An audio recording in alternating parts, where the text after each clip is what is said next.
네, 오늘 3부는 예고해드린 대로 이준석 개혁신당 대표와 함께하겠습니다. 어서 오세요. 네, 안녕하세요. 네, 오랜만에 인터뷰 모셨네요. 네, 그렇습니다. 오늘의 큰 주제가 야권 연대인데 예. 그냥 총론식 질문부터 드려보겠습니다. 연대의 여지가 조금이라도 있습니까? 없습니까? 없습니다. 너무 빨리 끊으신다. 일도 없습니까? 뭐 개혁신당이 선거 치를 때마다 지난 총선도 대선도 뭐 연대할 거다 단일화할 거다 다들 이제 기우제를 지내지만은 예. 저희는 그때 안 한다 하고 실제로 안 했거든요. 근데 이게 좀 갑자기 쭉 올라갔던 게 계기가 뭐냐면 장동혁 대표가 단식 농성을 할 때 네. 우리 대표께서 해외 일정을 축소하고 조기 귀국해서 의무 방문을 했었잖아요. 예, 예. 두 사람 사이 뭔가 좀 이게 좀 조성이 되는 것 같다는 그때 분석이 많았거든요. 그럼 그때 그 장면 어떻게 해석을 해야 돼요? 해외 일정을 사실 제가 안 갈 수도 있었죠. 예. 만약에 그 특검을 위해서 뭔가 같이 할 일이 있었다면은. 그런데 가자마자 이제 저희랑 뭐 상의가 안 된 상태에서 단식 시작하니까 뭐 어떻게 보조를 맞춰야 되나 하는 게 있었고 제가 그때 3개국 방문이었는데 앞에 2개국 일정은 좀 외교 일정의 성격이 강했고 네. 뒤에 이제 미국 방문이 있었는데 거기는 우리 국내 기업들 진출한 기업들 좀 이제 실태 확인하는 거라서 그 일정 단축하고 온 겁니다. 예. 그러면 그때 그거는 쌍특검 그러니까 사안연대 차원에서의 액션이다 이렇게 이해하면 되는 겁니까? 그래서 사실 제가 귀국하자마자 장동혁 대표 그 단식하는 데 가서 사실 제안했던 것이 이거를 뭐 건강도 상하면서 계속 하는 것도 네. 무리가 있으니까 바로 이제 앰뷸런스에 타고 가서 청와대 앞에서 예. 시위를 지속하면 아마 그 정무수석이나 아니면 대통령 실장이 와가지고 예. 좀 상의를 하지 않겠느냐 예. 그런 식으로 출구 전략을 구사하자고 제안을 하기도 했고요. 예. 뭐 그런 결말을 하려고 했는데 갑자기 이제 박근혜 엔딩이라 가지고 그러니까요. 그 장면 어떻게 지켜보셨어요? 그러니까 이제 박근혜 엔딩이라는 게 굉장히 충격적이긴 한데 네. 논리적 귀결이 좀 맞아야 되거든요. 뭐냐면 예를 들어 박근혜 퀴즈가 박근혜 말 듣고 그만한다든지.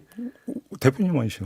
아니 근데 이런 거잖아요. 근데 박근혜 대통령은 2017년에 이제 감옥 가셨고 네. 그리고 장동혁 대표는 2020년에 정치 입문하셨잖아요. 그러면 둘 간에 정치적 접점이 없는 건 확실하거든요. 없죠. 그런데 나한테 그만한다고 약속하세요. 그랬더니 네 하고 끝. 이거는 왜지? 라는 생각이 드는 그 거예요. 누구 작품으로 알고 계세요? 아무도 모르죠. 사실 박근혜 대통령의 대리인격인 유영하 의원이 뭐 연루되었을 것이다. 뭐 연루라기보다는 뭐 연계되었을 것이다. 이렇게 보는 분들이 있지만은 모르죠. 그건 또. 아무개가 아이디어 나올 때는 뭐 썰은 좀 돌긴 하던데. 썰이야 도는 게 뭐 확인 안 되니까. 제가 가수에 비유하자면 제가 이렇게 얘기하죠. 출연료가 싼 가수는 아니다. 박근혜 전 대통령이 그분 가수로 치면은 뭐 몇 년에 한 번 콘서트 하시는 분이죠. 그래요? 알겠습니다. 근데 그럼 그 얘기 나고 요거까지 마무리하고 연대 얘기로 다시 돌아가겠는데 쌍특검 관련해서 네. 그 통일교 특검에서 그러니까 국민의힘은 계속 신천지는 안 된다 따로 가자는 얘기를 하잖아요. 어떻게 평가하세요? 그 입장은? 저는 따로 그냥 둘 다 하면 된다고 생각해요. 그래요? 그러니까 뭐냐면은 우리가 수사라는 거는 아주 방향성을 잘 잡아야 되는데 신천지를 하는 특검이 그 통일교도 같이 하게 되면은 네. 분산이 되거든요, 관심이. 아니 그런 식으로 따지면 김건희 특검은 지금 수사 대상이 16개였는데요. 그래서 실패한 거죠, 지금 사실. 지금 보면 양평고속도로 털다가 이번에 보면은 그렇게 풍악을 올리다가 원희룡 장관은 소환도 못하고 끝났잖아요. 그러니까 저는 이래서 오히려 특검은 그 분절 가능한 단위로 해서 하는 것도 가능한데 저는 그래서 신천지 특검도 하고 그다음에 통일교 특검도 하면 된다가 저희 주장이에요, 계속. 근데 이거를 통일교 신천지를 한데 묶어서 하자. 그러면은 어떤 사고가 터지냐면은 전재수는 수사 안 하고 권성동은 수사하고 뭐 이런 같이 오해 살 수 있는 상황이 생기는 거거든요. 그래요? 그러니까 저는 두 개의 특검을 예를 들어 이런 겁니다. 보통 특검을 하나 규모로 출범하면 이번엔 뭐 3대 특검이 좀 커서 그랬는데 한 20명 정도의 규모로 특검 검사들이 구성됩니다. 저는 그러면 두 개 해가지고 나눠가지고 10명 규모로 하면 예산도 날아가는 거 없고 할 수 있다 이렇게 봅니다. 근데 국민의힘이 진짜로 그러면 따로 하는 신천지 특검을 수용할 마음이 돼 있다고 생각을 하세요? 개혁신당은 그걸 계속 주장해 왔고요. 국민의힘. 저희도 받으라고 요구해야죠, 국민의힘한테. 근데 쌍특검 얘기 자체가 좀 약간 쏙 들어간 것 같은데. 박근혜 엔딩 해버렸으니까 저희가 뭐 할 말이 없죠. 연대 얘기로 좀 넘어가겠습니다. 네. 어제 그 대안과 미래 초청 토론에 이제 발제자로 이제 가셨잖아요. 네. 가서는 이제 그 유권자 지역 이야기를 좀 많이 하셨더라고요. 네. 그런데 이제 당연히 이제 그 의원들 입장에서 궁금했던 것은 선거 연대 가능성 질문도 많이 나왔다는 보도는 이렇게 나오던데 네. 선거 연대가 진짜 전혀 검토한 바가 없습니까? 그러니까 해서 얻을 게 뭐냐는 거죠, 개혁신당 입장에서. 개혁신당 입장에서. 예. 그러면 예를 들어서 윤 어게인하고 절연을 한다 그러면 그건 당연한 건데 왜 그거 당연한 게 왜 조건이 돼야 되는지도 모르겠고 그게 저희가 걔네들끼리 얘기하는 호사가들이 얘기하는 그런 선거 구도에 있어가지고 저희를 개입시키지 않고 자기들 얘기를 하면 됩니다. 네. 예. 자기들의 그 개혁 방향이라는 거는 우리랑 상관없이 하면 됩니다. 예. 우리랑 경쟁하는 거지 개혁으로는. 예. 그거를 굳이 우리랑 조건부로 엮이게 되면 우리만 피곤해집니다. 혹시 이 생각은 해보셨습니까? 개혁신당과의 연대 이야기가 이제 나왔던 배경에 혹시 쿠션용은 아니었는가라는 생각은 혹시 해보셨습니까? 무슨 얘기냐면 한동훈 제명 확정의 충격파를 줄이기 위한 그러니까 대안적 어떤 그 아이디어로 연대 얘기를 일부러 띄웠을 가능성은 어떻게 보십니까? 뭐 그럴 수는 있겠지만 저희는 정당 간의 어떤 선거 연대는 관심이 없었고 네. 특검법으로 한정해가지고 저희가 연대하겠다고 선언해 놓은 상태였기 때문에 사안연대였고. 예, 예. 그래요. 예. 그러면 거꾸로 한동훈 전 대표와 손을 잡을 가능성은 없습니까? 아마 이준석이 옛날에 그 윤리위 이렇게 공격 당하고 있었을 때 지금 소위 친한계의 스피커라고 하는 사람들이 제일 풍하고 울리던 사람들이에요. 아, 그랬나요? 예, 그 제가 가처분하러 나갔더니만은 거기 그 당시에 이제 갓 정치에 입문해서 신났던 김종혁 씨 이런 분들이 그 국민의힘 측 대리인으로 와 있었거든요. 아, 그랬나요? 예, 호기롭게 또 나가서 또 법원 앞에서 인터뷰도 해요. 예. 어떻게 당 대표가 당에 이렇게 이런 결정에 반대해서 가처분까지 할 수 있겠냐고. 예, 그러니까 저희가 일부러 그런 거를 뭐 파묘하진 않았지만 지금까지는 네. 예, 그런 맥락이 좀 있습니다. 그래요. 근데 김종혁도 전 최고위니까 갑자기 또 새끼로 빠지고 싶은 욕망이 드는데 네. 어제 한 언론이 네. 윤석열 전 대통령과 김종혁 전 최고위원 간의 인연이라고 해야 될까요? 스토리를 보도를 했잖아요. 뭐죠? 그거 보셨습니까? 좀 관심이 없어가지고 그쪽. 그러니까 정진석 전 비서실장과 한 의원이 나눈 메시지 내용이 언론 보도를 탔는데 네. 김종혁 전 최고가 이렇게 그러니까 행보를 보이는 건 네. 윤석열 전 대통령에게서 버림받았다 내지 기용되지 않았다라는 사적 감정 차원이다라는 메시지 내용이 공개가 됐는데 김종혁 전 최고는 사연이 그게 아니다. 오히려 한번 만났는데 했고 자신이 거부했다. 이런 식으로 또 이제 반박 해명을 했거든요. 혹시 관련해서 혹시 알고 계신 게 좀 있으십니까? 이준석 윤리위에서 내쫓으려고 할 때 좋아하셨던 걸 보면은 뭐 저는 윤석열 대통령한테 어떤 식으로 접근하려고 했을 것 같다는 제 추측입니다. 야, 그렇습니까?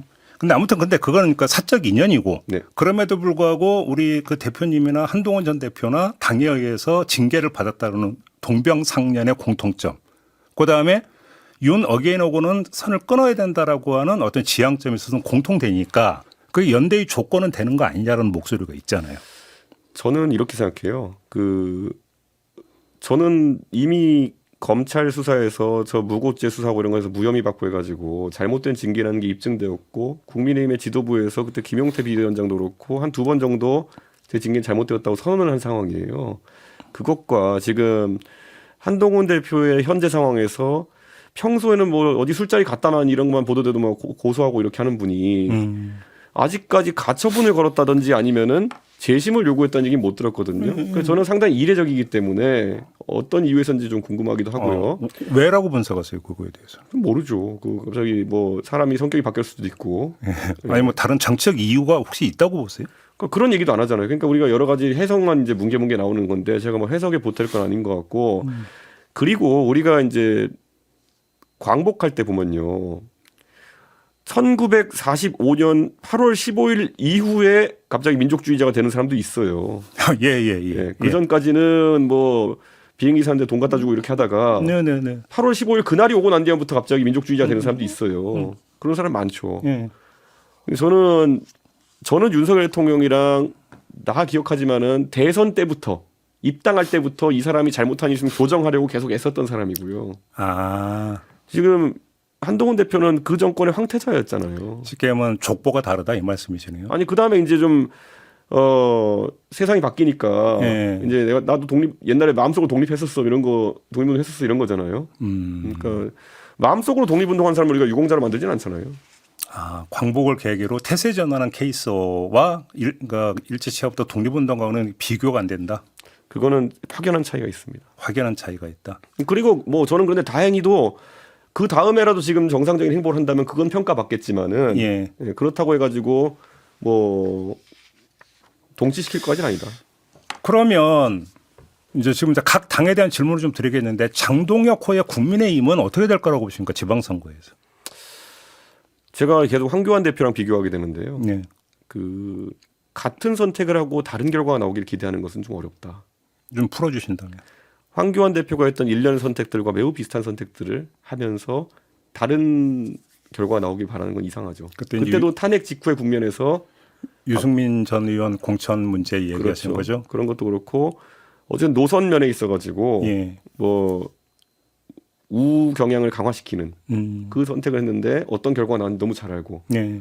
그때 뭐 미래통합당이라는 당을 만들면서 결국 통합하면 이긴다라는 그 구시대의 담론을 가지고 선거에 나섰다가 본인과 그리고 당이 큰 선거에 참패를 당했죠. 통합이 구시대의 담론이라고 보세요? 그러니까 보수가 인구적인 구조에서 절대 우위를 갖고 있던 시절에는 거기다가 약간 호남 고립까지 해가지고 영남과 충청이 연대해가지고 호남을 고립시키면은 전국단위 선거를 질 수가 없다. 근데 그걸 돌파하기 위해서 김대중 대통령께서는 전격적으로 DJP를 하신 거고 아니 5%도 안 가진 JP한테 50%를 주면서 연대하신 거잖아요. 그 정도의 파격적인 선택을 DJ가 하실 수밖에 없었던 이유가 그것 때문이거든요. 노무현 대통령께서는 그걸 돌파하기 위해 가지고 행정수도라는 큰 수를 던진 거잖아요. 그러면서 충청이 사실상 이제 그 호남 고립 연대에서 탈피했기 때문에 지금의 선거 구도가 형성된 것이고 그걸 넘어서 이제 인구 구조상으로도 보수 진영의 인구 구조가 이제 축소돼가는 구조이기 때문에 지금 다 끌어모은다고 이긴다 이건 아닐 거라 봅니다. 어제 이제 발제에서 2030이 중요하다 그 취지로 말씀하신 게 그건 거죠, 그러니까. 그 갈수록 2030, 40까지의 보수 내에서의 그 파이가 전통적 보수층과 이제 역전 현상이 일어날 거고. 근데 이 둘을 예전에 제가 세대포 이론 얘기할 때도 했지만은 전통적 보수층 같은 경우는 박정희주의에 대한 어떤 향수라든지 이런 것들이 강한 것이고 20대 30대 할 때는 불간섭주의와 자유에 대한 이런 담론에 대한 갈망이 큰 건데 이 둘을 사실 메시지로 묶어내는 게 굉장히 어렵습니다. 근데 이제 여기서 2030, 40에게 반공 담론이나 이런 게 설 위치가 약한 게 예전엔 반공 담론이 북한에 대한 위협에 따라서 생긴 거라면은 요즘은 그냥 사실 공산주의 체제 자체에 대한 조롱 비슷한 거예요. 그러니까 반공 담론도 예전과 생각이 좀 다르고 그래서 이게 변화가 있어야 된다는 거죠. 그 한동훈 전 대표에게 출마를 그러니까 그 공개적으로 권유하신 바가 있지 않습니까? 제가 뭐 권유하는 것도 아니고 이런 방송에서 물어보면은 저라면 그렇게 하겠다. 근데 왜 그렇게 뭐 저라면이라고 했지만 왜 그러면 그렇게 해야 된다고 생각하세요? 사실 한동훈 전 대표가 저도 이제 선거를 출마하면서 여러 가지 경험을 쌓고 하지만 선거를 지휘하는 그런 위치나 나중에 중요한 역할을 하려고 그러면 내 선거를 한 번이야 뛰어보는 게 중요하거든요. 근데 의외로 지금 한동훈 전 대표가 그 경험이 다른 뭐 장관도 해보고 뭐 대표도 해보고 다른 경험들은 충분히 있겠지만은 그렇네요. 예. 그 경험이 아직까지 한 없기 번도 때문에 없었네. 예. 승패와 관련 없이 그거를 축적하는 건 좋은 거다. 예. 예. 뭐 지금 정치 지도자 중에 뭐 이재명 대통령도 선거 많이 치러보셨고 예전에 노무현 대통령 같은 분들 낙선하지만은 계속 선거 치르면서 그 경험이 쌓였기 때문에 정치를 또 하실 수 있던 거 아닙니까? 그때 서울시장 얘기하지 않았나요? 한동훈 전 대표에게? 예를 들어 무소속으로 지금 뭐 영남 돌파 이런 거 얘기하잖아요. 예. 저는 그게 무슨 정치적 의미가 있으며 그러니까 예를 들어 전술적으로만 본다 하더라도 예를 들어 한동훈 대표가 영남에 어디 나왔다 쳐봐요. 그러면은 국민의힘에서 한동훈 대표 싫어하는 사람들이 저기는 하다못해 어디 뭐 대구에 나갔는데 김부겸 총리가 차라리 되더라도 한동훈 떨어뜨리는 게 나아. 정사가 그렇게 작동할 거다? 그런 선택을 할 수 있는 곳이죠. 뭐 한석쯤이야. 아무리 대구나 경북이라 하더라도. 그럴 것이다. 그런데 서울시장은 그게 안 되고 지렛대가 됩니다. 근데 지금 이 말씀을 오세훈 시장이 좋아할까요? 근데 저는 사실 오세훈 시장 자주 뵀는데 그냥 어차피 안 나올 것 같은데 생각을 많이 하는 거죠, 다들. 한동훈 전 대표가? 그러니까 최적화된 선택은 그거지만은 안 할 것이 거의 90% 이상이다. 얘기 나오니까 또 오세훈 시장은 왜 최근 장동혁 대표 이렇게 각을 세워요? 어떻게 알고 계세요? 사실 며칠 전에 이제 그저께구나 뵀는데 예. 좀 화가 나신 건 있는 것 같아요. 그러니까 그 본인은 어쨌든 서울시장으로서 경쟁력이 있는 상태에서 시작했는데 갈수록 당의 어떤 그런 우경화 행보나 이런 것 때문에 손해보는 점이 많다 판단하신 것 같아요. 그러다 공천 못 받으면 어떻게 해요? 그게 항상 그런 거거든요. 공천 받고 뭐 본선에 지나. 안 받고 그냥 경선에서 떨어지나 똑같다? 사실 굉장히 그거는 기분 나쁜 딜레마인데 근데 그건 지금 그 말씀 오세훈 시장이 되게 안 좋게 들을 얘기인 것 같아요. 오세훈 시장님은 그러니까 본선에서 이길 가능성을 조금이라도 높이기 위해서는 지금 할 말을 해야 된다고 생각하시는 것 같아요. 아, 그게 오히려 본선에 도움이 된다고 본다. 오세훈 시장이 선거에 대해서 뭐 여의도에 와보니까 호사가들이 무슨 뭐 오세훈 시장이 선거 던지려고 하는 거 아니야부터 시작해서 말이 많은데 네. 제가 뵈는 오세훈 시장은 전혀 그런 느낌 아니었습니다. 그래요? 진짜 이기는 거에 대한 고민의 일환으로도 하는 것 같아요. 그래요. 네. 개혁신당 얘기인데 그러면 개혁신당은 독자적으로 지방선거를 치른다 이런 계획인 거잖아요. 예, 지금 뭐 광역단체장 후보도 한 7명 정도 저희가 지금 공천 신청을 하는 상태고요. 아, 그래요? 예. 실타는 충분합니까? 선거에서 저희 개혁신당은 항상 싫다는 얘기하지만 저희는 비탄 푼 없는 정당입니다. 네. 저희는 제가 국민의힘 당대표 할 때도 민주당보다 한 80억 정도 덜 쓰고 대선 이겼거든요. 그러니까 저희는 선거에서 군더더기 비용 빼는 거는 제일 잘합니다. 그러면 지금 광역단체장 후보로만 7명을 이야기를 했는데 네. 성과는 어느 정도로 지금 기대를 하고 계시는 겁니까? 저는 광역단체장들 후보들은 각자의 목표가 좀 다르더라고요. 근데 다들 유의미한 득표를 하기를 기대하고 있는 거고 네. 기초 광역의원으로 출마하시는 분들은 또 젊은 사람들 네. 그리고 또 뭐 저희가 중점적으로 영입하는 뭐 경력단절 여성들 이런 분들이 들어오고 있는데 이분들은 깨끗한 선거하면서 당선 가능성까지 지금 염두에 두고 움직이는 것 같습니다. 그러니까 기초인력은 이제 중대선거구가 많으니까 그렇죠. 예. 그러니까 당선 가능성이 상대적으로 높다고 치더라도 혹시 그러면 국민의힘의 이런 상황이 개혁신당 후보들에게 어부지리를 일정하게 선사할 수 있다고 기대를 하십니까? 저는 뭐 그런 어부지리보다도요. 제가 요즘 국민들께 항상 드리는 말씀이 이겁니다. 정치권에 대해서 여러 가지 비판을 하시고 불편하게 생각하시는 지점이 많은 국민들이 있는데 네. 똑같은 선택을 하면 똑같은 결과가 나오고 똑같은 선택은 똑같은 실망을 낳을 거다. 그러면 좀 새로운 선택을 좀 하시는 선거가 됐으면 좋겠다. 그래서 그 지방선거는 상대적으로 지역의 일꾼을 뽑는 선거니까 좀 다른 선택을 해보시면은 다른 정치 문화가 생길 거다. 그런 말씀을 드립니다.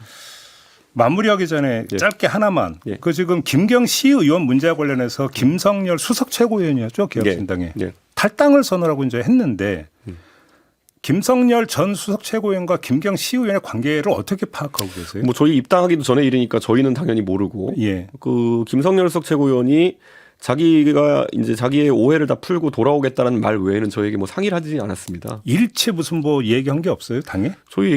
저는 탈당까지 할 줄 꿈에도 몰랐거든요. 뭐 사퇴한다 소리 들려가지고 뭐 그러려나 보다 수사받기 내 당에 뺏기지 않기 위해서. 그런데 사전 상의도 없었습니까? 예. 탈당 선언하기 전에? 없었습니다. 일체? 예. 그래가지고 제가 깜짝 놀랐는데 예. 저도 그래서 언론 보도로 나오는 것들을 보고 아, 옛날에 그 민주당 보좌관 하던 시절에 그 김경이라는 분이랑 좀 인연이 있었구나라는 걸 알게 됐고 그리고 뭐 본인은 진짜 패키지기 싫어서 나갔다라고 계속 주장하고 있기 때문에 저는 나중에 이제 뭐 어떻게 되냐에 따라서 만나볼 수는 있겠지만은 상의는 안 했습니다. 그럼 뭐 당에서 조사하거나 이런 것도 전혀 없었고요? 그 시점이 저희 당 생기기도 전이라 가지고 저희가 뭐 아는 게 없습니다. 알겠습니다. 이렇게 마무리할게요. 고맙습니다. 예, 감사합니다. 이준석 개혁신당 대표였습니다.